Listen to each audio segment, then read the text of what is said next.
order to make the economic and social incentives in order to bring people for a better life and a better level of prosperity.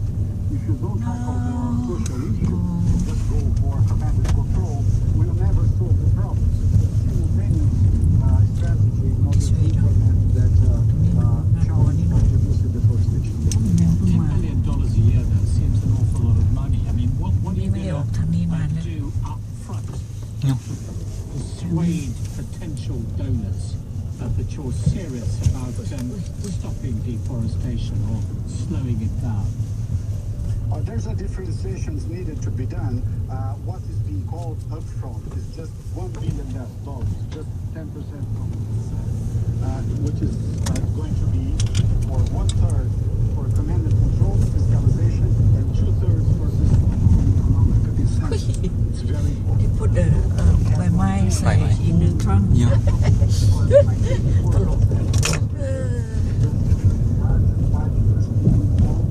ต้องช่วยมันมีดูรถกันเทินได้เลยช่วยมันมีดูเขาบอก carbon costs. It's never being paid. So in developed countries, rich countries, Yeah. have maintained their emissions from fossil fuels. In the meantime, it has been in a very significant way and never been paid for that. So results has been already presented, but never fulfilled. So it's important to have participate. We agree with that to participate with the climate change effort from every single rich country that represents 66% of the entire emissions, or including and most of them related to fossil fuel. Brazil is only 3%. Em sẽ ra quay đây In the world, we're just 3%. China, the riches are 66%. But we are in accordance to participate with that. So then we also have rich countries to participate in the effort to fight deforestation. Okay, I know that we could endlessly debate when this rapid deforestation began. You said dates back many years before the president took office, but nonetheless he has himself, has he not, been very reluctant up until now to save the earth? Not necessarily true. The fact is that for the first time in decades, we have been indicating that solving the social challenges we have where we have reached natural resources in the country, but at the same time, the variables in the first human beings in the world as well. So this is 669 in order to solve the problem of deforestation as a definitive way. So it's very important to solve it. At the same time, we go for law enforcement. Fortunately, what has been asked to Brazil so far is to do law enforcement and completely disregarding this necessity for social and economic incentives for this. And then therefore, without solving that, the illegal deforestation becomes even more complicated. Minister, I appreciate that this is not part of your portfolio, but you are nonetheless a government minister, and I would like to hear your thoughts about Brazil and COVID. You've got around 3,000 people dying now every day. It looks from the outside very much as if the Brazilian government has lost control of the pandemic, and many, as you know, blame President Bolsonaro's failure to take the virus seriously for the dire situation in which the country is now.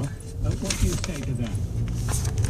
Brazil is one of the few countries that produces vaccines under its own territory. 1304. Received the pressure from COVID worldwide, and also we have saw our numbers going up for many long time, both in Europe and the United States and other jurisdictions as well.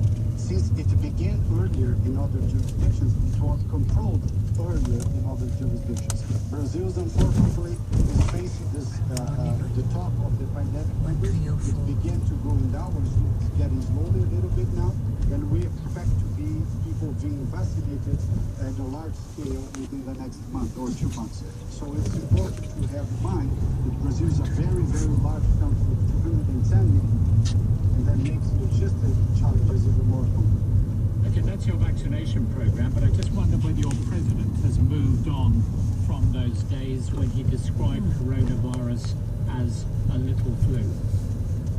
Well, many other heads of states have also challenged this coronavirus as something that should be not so important. We saw many countries in Europe as well to not having the lockdown be completely implemented.